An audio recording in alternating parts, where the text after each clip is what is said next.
Hi everyone, my name is Brittany Lester. I am the Director of Education here at King Manor Museum.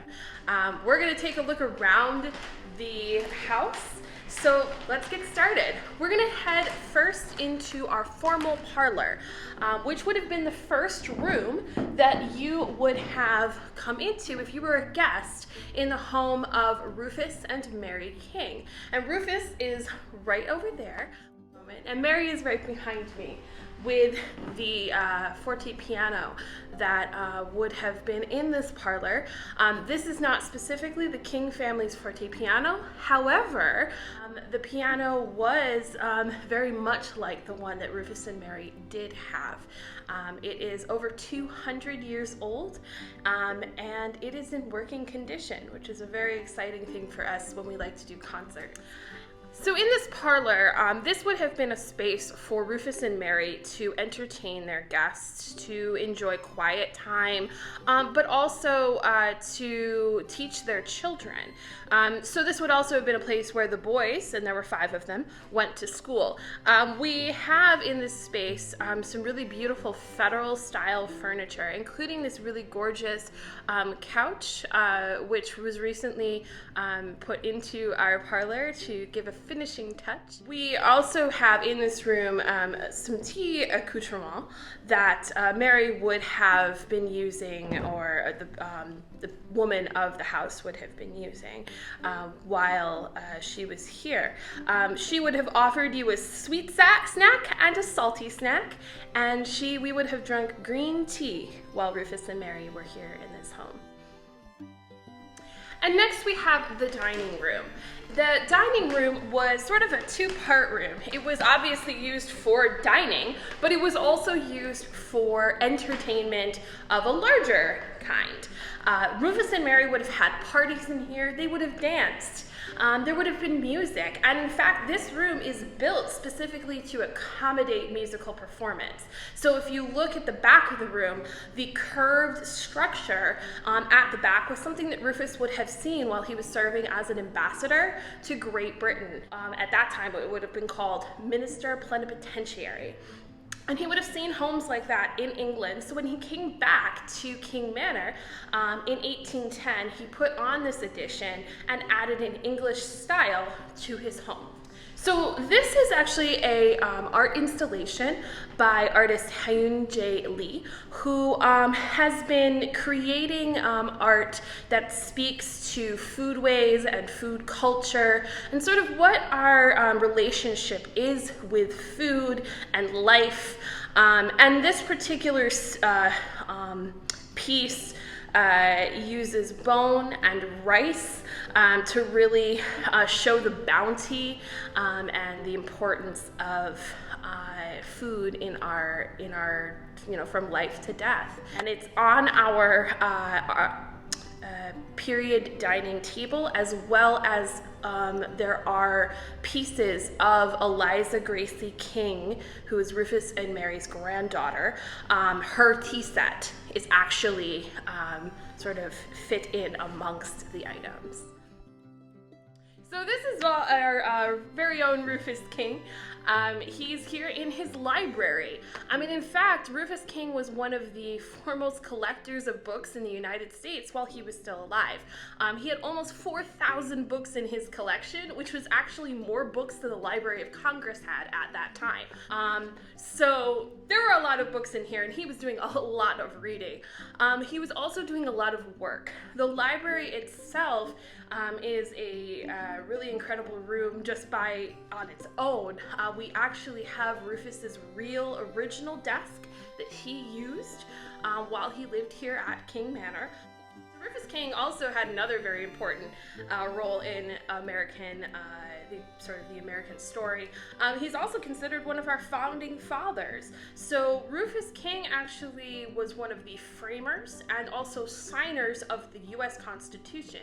So framer meaning that somebody who's actually taking all of the ideas that the Constitutional Convention put together, and he's actually putting it into words and putting it into a format that makes sense.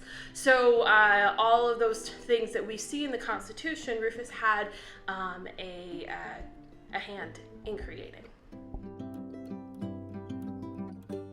So this was the kitchen, and this was the kitchen between 1755 and when the last King family member passed away in 1896. So this is the oldest part of King Manor. It was the first part to be built. It was originally built as a cottage for a farm, and we did have a working farm here at the manor.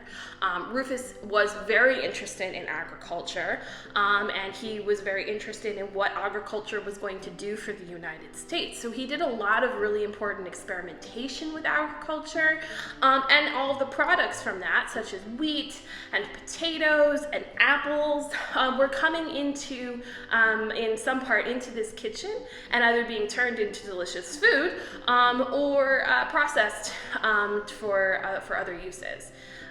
We also would have had a full-time cook here, and she would have been working in this kitchen up to 12, 13 hours a day. On the second floor of the manor, and we're heading into the bedroom, specifically the guest bedroom. And this bedroom is actually really important because this is where our 6th president, John Quincy Adams, actually stayed while he was visiting here at King Manor.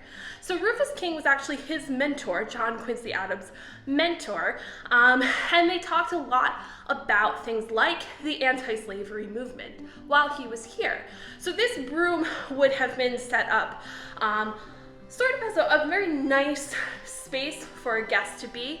19th century hospitality meant that you were going to offer very good accommodations to your guests. And in this room, we have a few very interesting pieces, including our commode and shaving station, where you could do both your business and also give yourself a shave. That would have been very important because you didn't want to have to go out at night to use the toilet. All right, everybody, come on with me into our 1850s parlor. We've kind of fast forwarded a few years to the time when Rufus King has passed away, and his son John is now the owner of King Manor. And his son John actually eventually became the governor of New York State from 1857 to 1858. And he would have enjoyed his time up here in the family parlor. So downstairs we saw the formal parlor. Up here is a little bit more relaxed. It's a little chiller.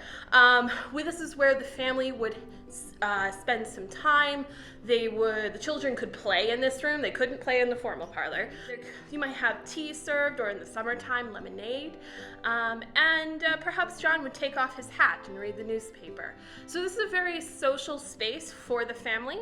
We also have John Alsop King his desk that he used while he was here at King Manor. This space we also would have enjoyed some music, just like down in the formal parlor. So in this space, this is our brand new exhibition space on the second floor, and we're going to have a lot of traveling art shows or other art shows from folks in the community, like this one. Made in Queens is put together by the Southeast Queens Women's March, and they have brought together local artists creating art that decolonizes what we consider to be sort of good art by Western European standards. So the art here is for people of color, by people of color, and largely by women or women identifying people. So we are really proud to hold this art exhibition here at King Manor because we really love to tell the stories of the people in this community, not just 200 years ago, but also today. Thank you so much for joining me today at King Manor on this tour of our very special historic site. We hope that you can come and join us in person for a tour or perhaps for one of our many events. Come join me if you have a family. The first Saturday of every month, we're doing a family activity. hands-on history. Or maybe we'll see you here for one of our festivals. We look forward to seeing you here, and have a great day.